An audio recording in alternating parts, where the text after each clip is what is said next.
এক ধনী পরিবারের ছেলে বিয়ে করে নতুন বউ ঘরে তুলেছে, তাই বাড়ির সবাই অনেক খুশি।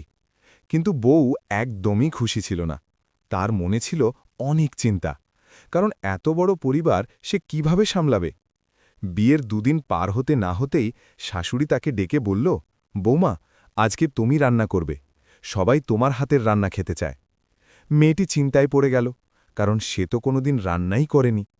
এর পরেও মেয়েটি সাহস করে রান্না করল। তার হাতের রান্না খেয়ে বাড়ির সবাই অনেক প্রশংসা করল। বউ তখন অবাক হয়ে ভাবতে লাগল, আরে, আমি তো ভালোমতো রান্নাই জানি না, তাহলে সবাই এত প্রশংসা করছে কেন? পরের দিন সে যখন রান্না করছিল, তখন তার শাশুড়ি এসে তার রান্নার স্বাদ চেক করছিল। তখন বউ বলল, মা, তুমি এটা কি করতেছ?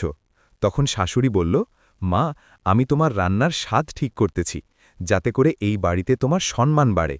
আমিও তোমার মতো একদিন এই জায়গায় ছিলাম, কিন্তু আমার পাশে কেউ ছিল না। তবে আজ তোমার কোনো ভয় নাই, কারণ তোমার পাশে আমি আছি। প্রিয় বন্ধুরা, যদি সব শাশুড়ি পুত্রবধূকে তার নিজের মেয়ের মতো এবং বউরা যদি শাশুড়িকে নিজের মায়ের মতো দেখত, তাহলে সব পরিবারই সুখী পরিবার হতো।